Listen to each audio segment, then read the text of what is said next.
agora Agro Resenha Podcast, no oferecimento de Escola Agro. Conhecimento que gera resultado.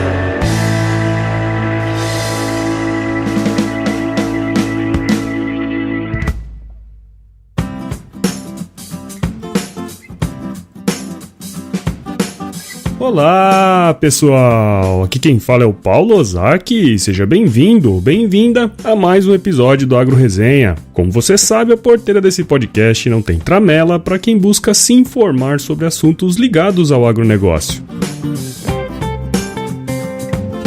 E aí, pessoa, tudo bem com você? Estamos começando aqui o episódio número 44 e cada vez mais próximo de completar um ano de podcast. E nesse breve período aí já deu para acumular um tanto de experiência e umas boas amizades, né? E quando se trata de amizade, nessa vida eu posso dizer que eu sou um cara bem abençoado, viu? Porque sei que tem umas pessoas aí que quando eu precisar vão estar ali para dar uma força, e uma dessas pessoas é o meu amigo Bida, que vai estar com a gente aqui nesse episódio. E um assunto que a gente discutiu recentemente aí foi a validação pela NASA, a agência espacial lá dos Estados Unidos, dos dados da Embrapa, afirmando que o Brasil preserva mais de 66% da sua vegetação nativa. Essa notícia aí foi muito comentada e compartilhada nas redes sociais na época, e volta e meia ela tá aí de volta nos grupos de Zap e em discussões acaloradas aí no Facebook, lugar sim que é extremamente apropriado para resolver todos os problemas do mundo, né?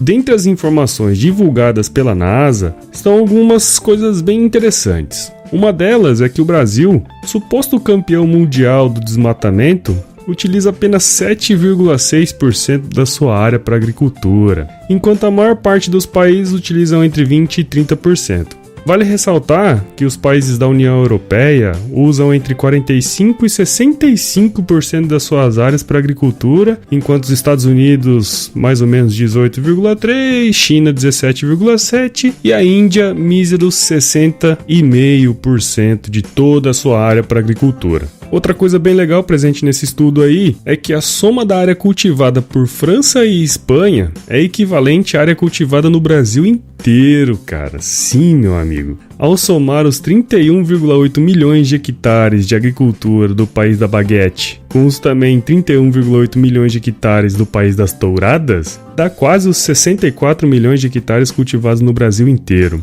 Só para você ter uma ideia, dentro do estado do Pará, cabe uma França e uma Espanha juntas e ainda sobra uma quirerinha. Mas esse aí é um assunto para outro episódio. Na verdade, essa historinha toda aí foi para mostrar a importância de um profissional que trabalha na área de geoprocessamento, técnica utilizada para fazer esse tipo de levantamento através de imagens de satélite, né? E para falar um pouquinho sobre isso, eu trouxe aqui, como já falei antes, o Bidão, que além de ter uma história de vida muito inspiradora, é engenheiro agrônomo também e tem uma empresa que trabalha com georreferenciamento de imóveis rurais, prestando serviço na área de licenciamento ambiental, regularização fundiária e perícia de imóveis rurais. E ele também vai explicar aí que georreferenciamento não é a mesma coisa que geoprocessamento, tá? Mas antes do bate-papo, eu quero agradecer muito, mas muito mesmo as pessoas que se tornaram padrinhos e madrinhas aqui do podcast. Com apenas uma semana do lançamento do projeto lá no site www.padrim.com.br, a gente já tem 6 padrinhos, cara. Na verdade a gente tem 5, já que um deles sou eu mesmo. Então eu quero agradecer do fundo do meu coração ao meu xará Paulo Henrique Safortes, a Marielle Bife, que já esteve comigo aqui no episódio número 41, ao meu grande amigo Fábio Macoto, que também esteve na resenha no episódio número 38, o Michael Goulart, ou Michael Goulart, não sei, desculpa, e ao Luciano Mendes, o Dodói. Galera, vocês são mais que padrinhos e madrinhas, tá? Eu já considero vocês como pais e mães desse projeto que desde o início contou com a ajuda de muita gente para sair do papel e agora mais ainda. Muito obrigado! Como eu expliquei no episódio anterior, para se tornar um padrinho é muito fácil, basta acessar www.padrim.com.br/agroresenha e seguir os passos para se tornar um parceiro AgroResenha. Sendo um padrinho ou madrinha, você contribui para a continuidade do podcast e de quebra ganha um agradecimento como esse que eu fiz agora para essa turma top e tem seu nome escrito na descrição de todos os episódios enquanto você for padrinho. eu conto com a sua ajuda para manter o Agro Resenha Podcast. E além dos nossos padrinhos e madrinhas, eu quero agradecer também os mais novos membros do nosso site, que são o Leandro Manuel, o Diego Merige e o Gabriel Ximenes. Muito obrigado para vocês também, galera. Se você ainda não é membro do site, acesse www.agroresenha.com.br/membros e se cadastre para receber as atualizações do nosso podcast por e-mail. Mas se a sua parada é o WhatsApp, você pode receber por lá também.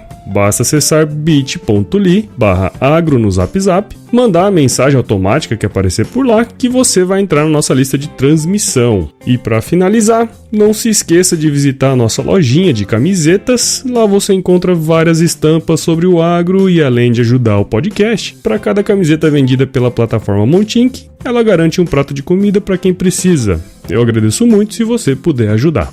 Bom, agora chega de recados e vamos pro episódio dessa semana. Hold your gorp aí que eu já come back. Eu gostei dessa frasezinha aí e ela fez sucesso.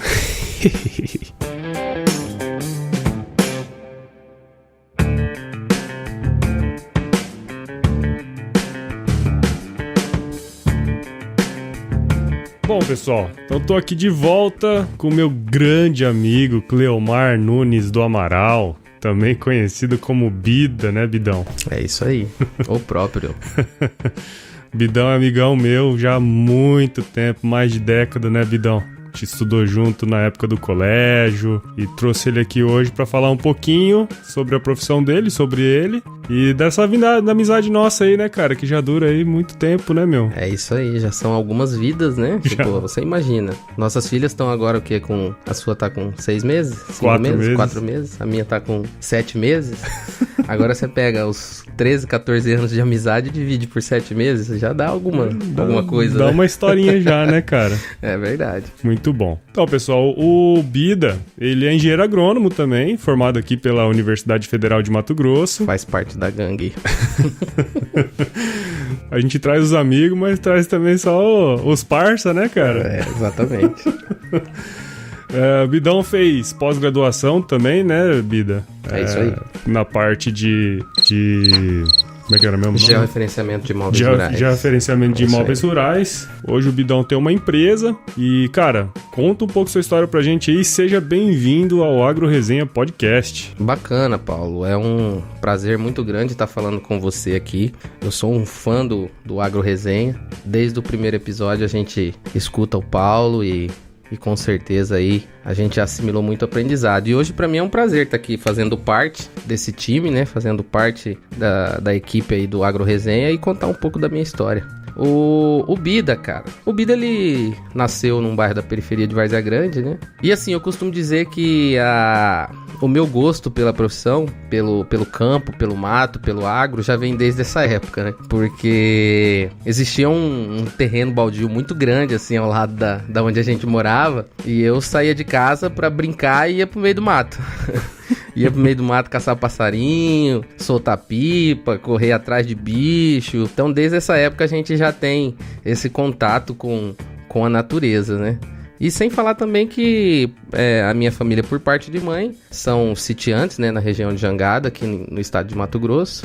Então, sempre tive esse contato. E durante o segundo grau, nós, naquela época que existe aquela pressão para todo lado, o que você vai fazer, o que você vai fazer, chega ali no terceiro ano e você com 16 para 17 anos, uma maturidade um pouco até limitada, né? Você é obrigado a escolher o que você vai ser o resto da sua vida. E o Bida decidiu escolher algo que ele já tivesse inserido, alguma coisa que ele já estava familiarizado. Eu falei, cara, eu acho que eu vou fazer essa tal dessa agronomia aqui. Tem alguns amigos que iniciaram a fazer agronomia, eles estão bem, né? Porque eu vejo que faz bastante festa, toca bastante viola, então acho que eu vou pra esse lado aqui. E foi aí que o Bida decidiu fazer o curso de agronomia, né? E graças a Deus, na ocasião, já fomos aprovados no vestibular da UFMT e começamos aí o curso de agronomia. Legal, cara, legal. E conta um pouquinho aí do porquê que você escolheu essa área mais de geoprocessamento, georreferenciamento. Como é que foi essa inserção sua nessa área aí? Na verdade, quando eu estava durante a faculdade, eu fazia um estágio né? Existem bolsas de iniciação científica. Eu fazia num laboratório que era um núcleo de tecnologia de armazenagem de grãos. E durante um projeto, a UFMT tinha uma fazenda no município de Santo Antônio. E a gente iniciou alguns projetos lá. E na época eu não tinha carro, eu andava de ônibus, então todo final de semana eu tinha que ir para a fazenda experimental de ônibus, né? E andava uma distância de mais ou menos 5 quilômetros até chegar na fazenda para tocar esse projeto de iniciação científica. Então uma das coisas que eu descobri nesse começo de universidade, no começo de curso, foi já algo que eu não queria, que era a questão da iniciação científica, de produção de artigo, de produção de relatórios, né? Que é algo muito importante para a comunidade acadêmica, porém eu já identifiquei que não era comigo. Não era o seu esquema. Não era o meu esquema, não era a minha área. E na faculdade existia um professor, saudoso Pedro Kaiser, né? Que ainda tá na luta aí, que ele era um professor, assim, adorado por todos os alunos, que geralmente as caloradas eram na casa dele, então era uma pessoa que se inseria ali no meio dos agrônomos, né? E ele dava aula de topografia, né? Ele dava topografia 2 e o irmão dele dava topografia 1. Então eu, pela amizade com ele, comecei a me ambientalizar com a área, né? E assim, sempre tive vontade, sempre falava, professor, surgiu um estágio aí, você me chama. Surgiu um estágio, um trabalho, você me indica pra mim fazer com o senhor e tal. E ele nunca me indicou, nunca me chamou. E eu sempre quis ir pra essa área. Então, depois que eu já estava prestes a me formar, que eu comecei a analisar cursos de pós-graduação, o que realmente a pessoa que trabalhava na área de topografia fazia, né? E descobri a parte do georreferenciamento de imóveis rurais, que seria uma parte da topografia, mas só que já mais automatizada, né? Usando aparelhos aí com tecnologia recente e tal, para fazer o que se fazia no passado com aparelhos arcaicos. Então eu comecei a pender para essa área. E quando eu saí da universidade, eu já sabendo que eu queria ir para essa área, eu fui pedir emprego em um local que eles já trabalhavam com imagens de satélite, né? E com vetorização de rios, com vetorização de desmates, tudo através do geoprocessamento, que é a análise, né, de imagens de satélite, usando técnicas ali para que você obtenha áreas, obtenha medidas, né, isso tudo computadorizado. Então eu tive a oportunidade de trabalhar nesse local, num turno não muito grato, que na época era das 6 da tarde até as 10 da noite. E foi aí que eu comecei. Comecei nesse local, nesse turno, e fui pegando gosto por essa área. Então, foi aí que tudo começou para a área de topografia, geoprocessamento e georreferenciamento para mim. Foi o start de tudo, né? Exatamente, foi o estalo. O estalo. Isso aí. Legal, cara.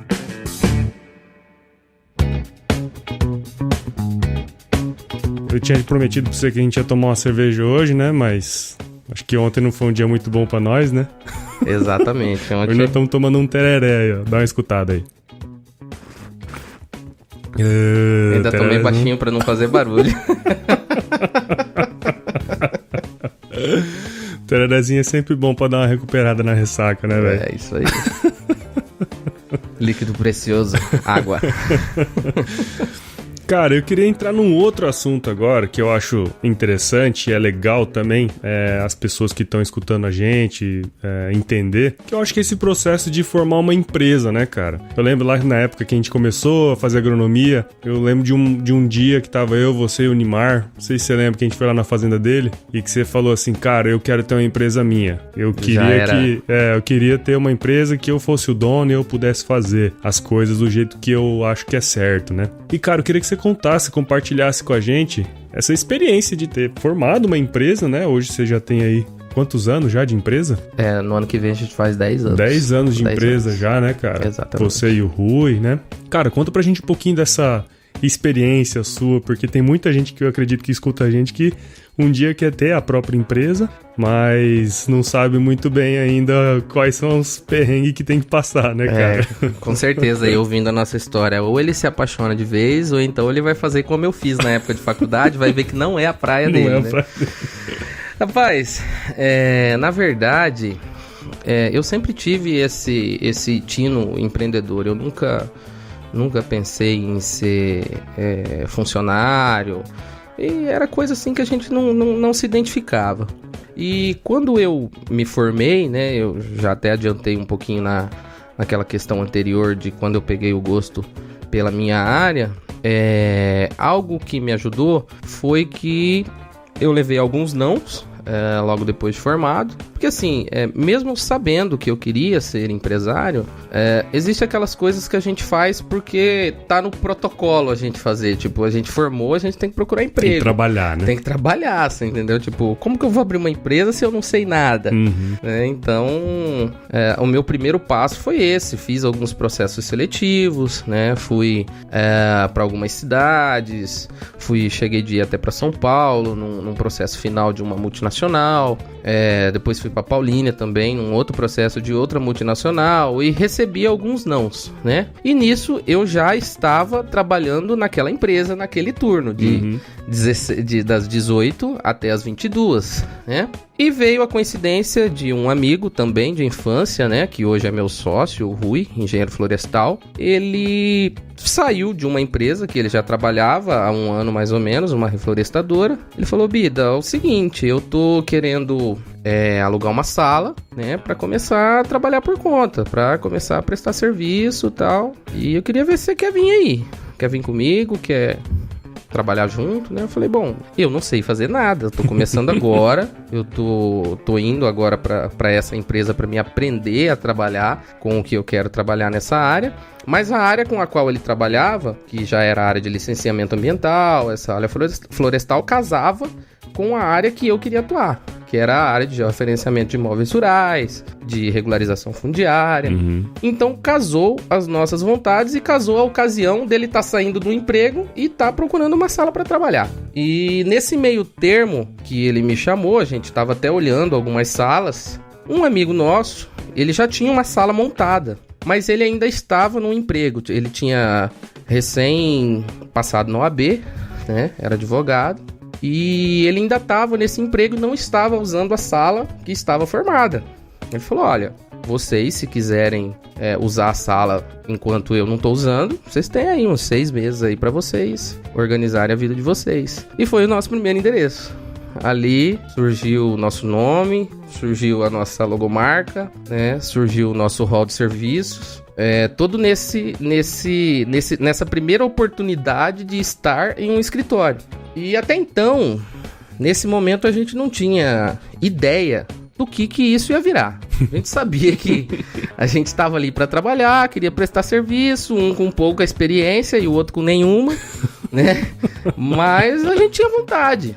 A gente tinha vontade de trabalhar, a gente acordava cedo, eu acordava todos os dias, eu não tinha carro na época, eu acordava, ia de ônibus e depois à noite ia para o outro serviço e assim ia. A gente queria aprender, a gente queria entrar no mercado.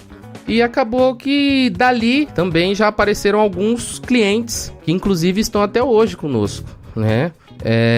Na ocasião apareceu um grande grupo na época, no qual a gente já conseguiu ser inserido como prestadores de serviços exclusivos da parte ambiental e fundiária dele.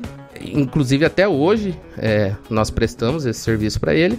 Foi o que deu sustentação para que a gente pudesse abrir um CNPJ, para que a gente pudesse sair de uma sala emprestada e procurar uma sala fixa, né?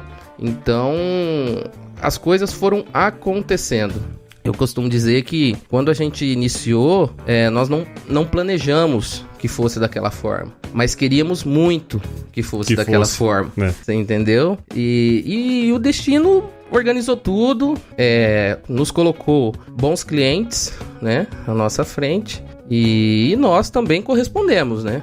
Fizemos os serviços que tinha que fazer, da forma que tinha que fazer, de maneira correta, né? E ali começou a nascer essa empresa que hoje, como você falou, já tem 10 anos, tem aí já 5, 6 funcionários fixos, né? E sem falar os indiretos, né? Que às vezes a gente precisa de uma prestação de serviço ou outra e tal. Mas começou aí nessa... Não foi tão bonito assim, tão programado, não. Foi algo que foi acontecendo. E graças a Deus aconteceu de uma forma muito muito honesta, muito bonita, muito sólida. Legal, cara. A empresa em questão é a Green Agro Florestal, né? Isso é importante falar. Exatamente. A gente fica acostumado, assim, a ver o pessoal que dá entrevista não fala de marcas, não fala de nome, então eu falei, deixa eu ficar quieto. Mas se o Paulinho quiser fazer um merchan...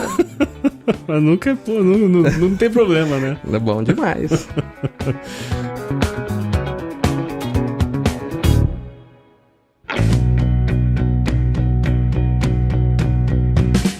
E de forma geral, assim, se você puder dar uma resumida também, quais são os trabalhos, assim, que vocês fazem através da empresa, né? Quais são os serviços que vocês mais fazem, assim?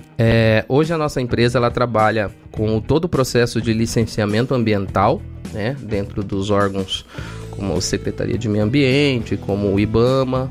Então, trabalhamos também com toda a parte de regularização fundiária, que seria a parte mais voltada para serviços junto ao INCRA e ao Intermate. E também, no caso, eu tive a oportunidade de fazer vários cursos de aperfeiçoamento em avaliação de imóveis rurais, né? Então a gente presta, além desses serviços para os produtores, nós prestamos serviço para o Poder Judiciário através de perícias, né? De perícias de avaliação, perícias fundiárias, perícias demarcatórias, né? E perícias ambientais também.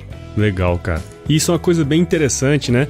Porque muitas vezes a visão que as pessoas que não são do setor têm do agro é que a gente... Não, vocês são agrônomos, vocês vão trabalhar no campo, né? E nós dois somos exemplos de que isso não é necessariamente a mesma coisa, né? Exatamente. Eu trabalho em escritório, fui analista de mercado, né? Onde o melhor solo para se trabalhar é o carpete, né? Exatamente. E no seu caso, você ainda vai no campo, mas, pô, você tem aí muita coisa ligada à parte judiciária, né? Enfim, isso é uma coisa bem interessante que muitas vezes as pessoas não sabem, né? Que existe, que o agrônomo pode prestar esse serviço. Não só o agrônomo, mas também veterinários, enfim, exotecnistas.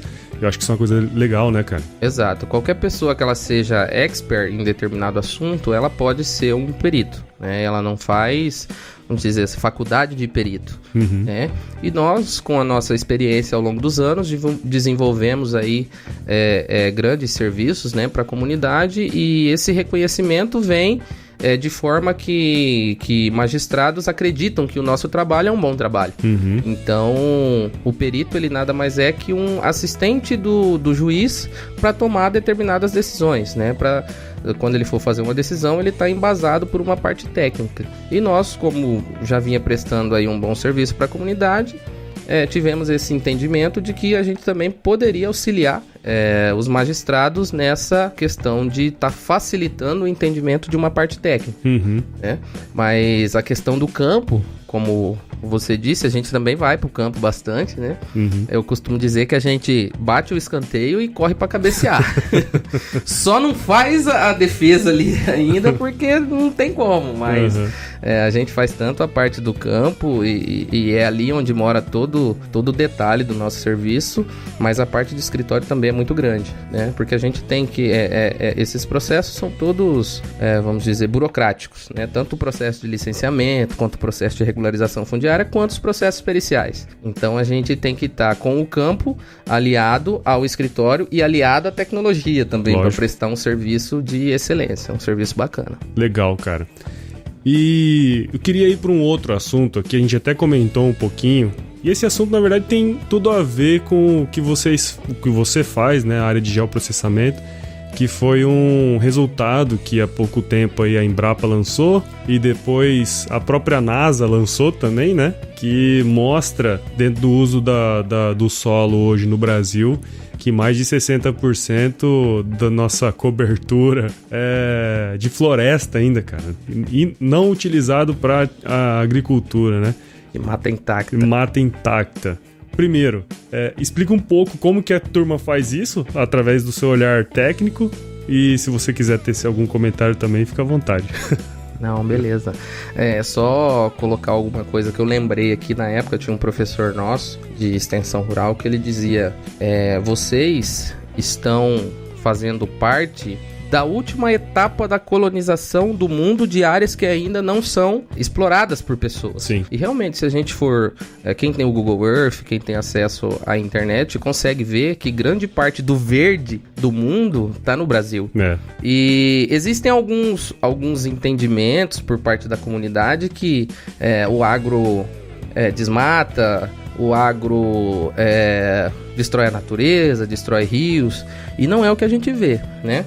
Primeiro, que a legislação ela não permite que uma pessoa que quer empreender no agro ela seja uma pessoa em desacordo com o meio ambiente.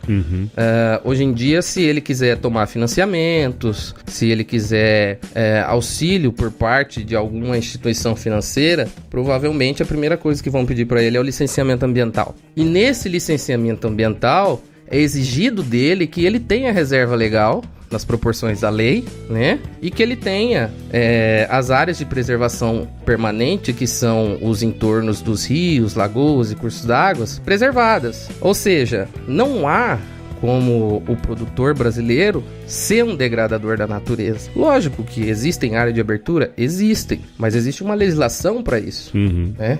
Existe um limite para isso. Então a gente acredita que o Mato Grosso é vanguarda, né? Tanto na parte do licenciamento, que antes do Brasil ter adotado esse cadastro ambiental rural, o Mato Grosso já fazia isso há muito tempo, já exigia essa reserva legal cadastrada em um site que é atrelado à Secretaria do Meio Ambiente, para que o produtor ele não avançasse isso. E hoje o Mato Grosso aperfeiçoou ainda mais esse sistema, e todo produtor dentro do estado do Mato Grosso ele é obrigado a ter a reserva legal e as áreas de preservação permanente deles ali intactas, né? Então, esse estudo ele só veio mostrar que o agro brasileiro é muito consciente. Sim. É muito consciente. E da parte técnica, você pode falar alguma coisinha também? Como é que faz essa... Como é que é? O que é esse georreferenciamento aí? O que é essa parte de geoprocessamento?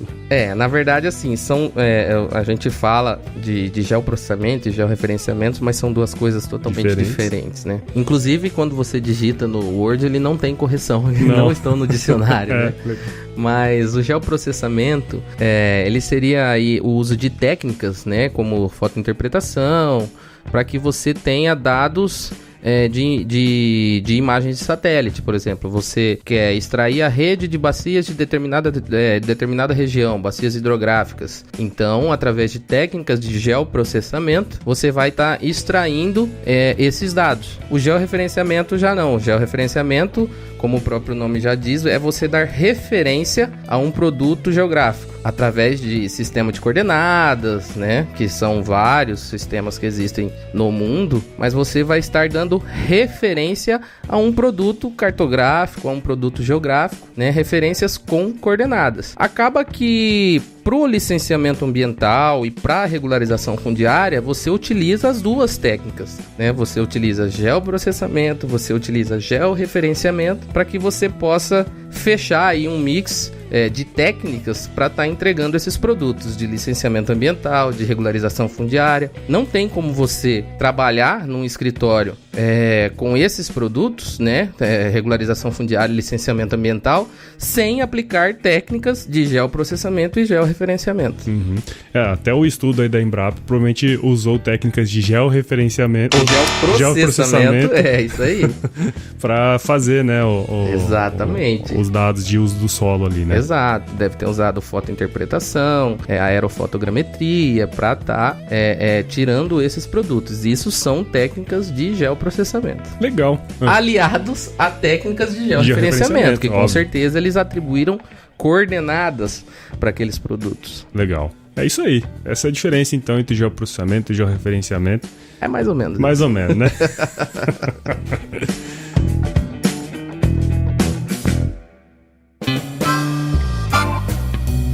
E outra coisa, assim, pra gente finalizar aqui, né? Já estamos calorzão bravo aqui, já tomamos 2 litros de tereré quase. Tipicamente de Cuiabá, né?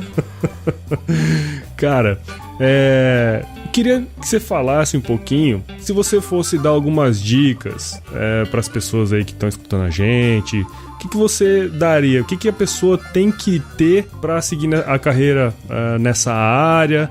Ou também, né, na questão se a pessoa quiser abrir uma empresa, quais são as dicas que você daria, assim, cara? Na verdade, hoje, uma dica que eu acredito que sirva para qualquer frente de trabalho, para qualquer área, seria leia muito.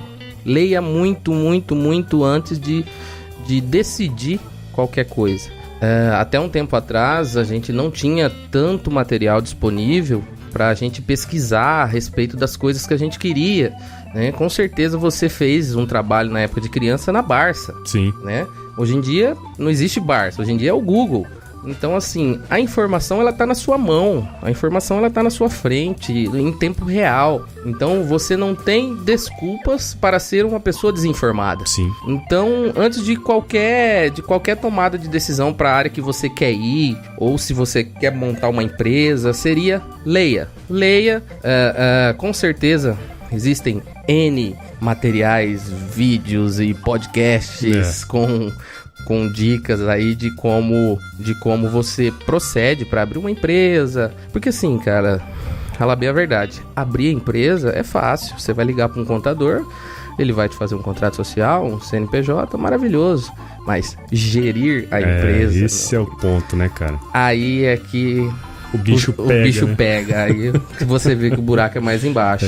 Então, e existem hoje materiais de gestão, existem hoje técnicas que você aplica ao seu empreendimento para que ele possa ter ali um mínimo de funcionabilidade. Então, uma dica que eu dou é leia, conheça antes de tomar qualquer decisão, não se precipite, né? Lógico. E vá em frente com a sua vontade. Se você tem vontade, informe-se e execute. Muito trabalho, né, cara? Trabalho demais, pode ter certeza. Você, ao longo dos anos, você adquire o hábito de ser o primeiro a chegar e o último a sair. E não é porque você quer, é porque realmente isso, né? É necessário. Exato. Então é isso, trabalhe muito, leia muito, informe-se muito, que com certeza você vai colher bons frutos. Exato. E assim, para a área mesmo específica de gel, né? O que você recomenda? Porque tem muita coisa que você aprende em curso, mas tem muita coisa ali, cara, que é só fazendo, né? Exatamente. Inclusive nessa área de georreferenciamento, quando eu fiz a minha faculdade, não existiam matérias que me dessem atribuição para trabalhar nessa área. Então foi necessário que eu fizesse uma pós-graduação para que eu tivesse atribuição para assinar, né, para o CREA emitir uma certidão falando que eu era apto a assinar serviços de georreferenciamento, né? Então, se a pessoa já está pendendo para essa área, se na grade curricular do seu curso não existe matérias como geodésia, como ajuste de dados espaciais, como teoria dos erros, se não existe isso na sua grade, provavelmente para o CREA te dar a atribuição para fazer trabalhos com georreferenciamento, você vai precisar de um curso de pós-graduação. Então já vai colocando tudo na ponta da caneta, esse planejamento para que você não faça como eu. Que aprendeu só depois. Exatamente. Eu digo para os meus funcionários hoje, eu falo, cara, vocês estão no céu, porque vocês tiveram alguém para ensinar isso para vocês. E eu e o Rui, quando decidimos fazer o escritório, nós não tínhamos ninguém para dar essa ajuda. Então feedback, foi no tronco e no chicote. É isso aí.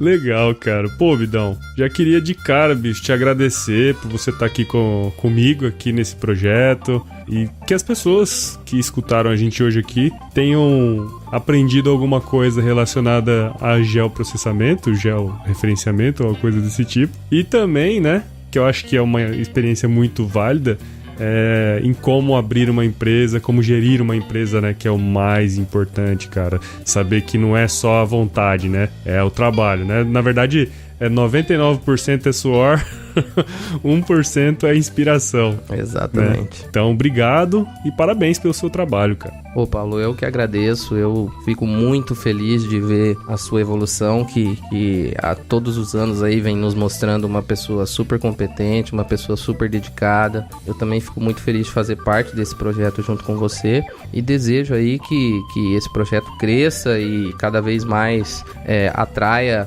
ouvintes, né, do podcast e do Agro Resenha.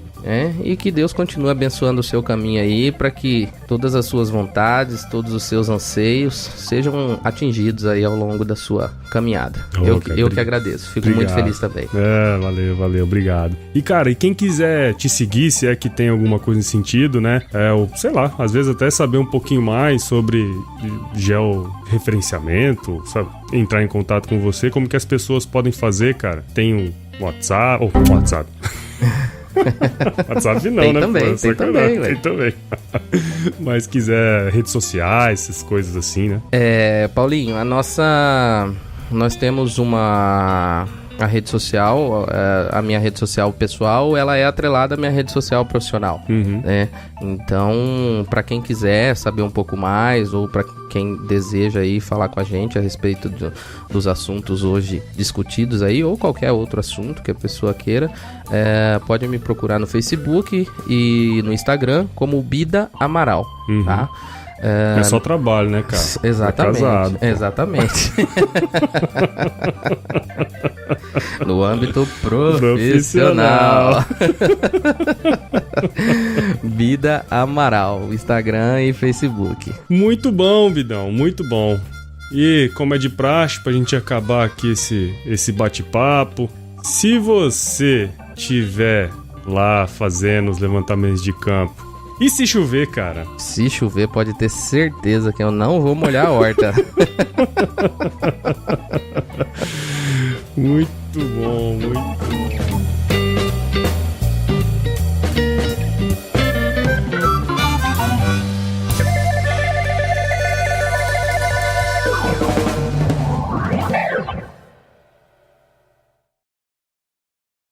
Foi a validação pela NASA, né, a Agência Espacial. Trabalho na área de geoprocessamento. Técnica. Deixa eu dar uma ligadinha aqui. Tá quente pra caralho. Vou tomar um terezinho aí e vamos dar uma gelada na sala aqui. Cuiabá tá foda. Você escutou a Agro Resenha Podcast. Um oferecimento de Escola Agro. Conhecimento que gera resultado.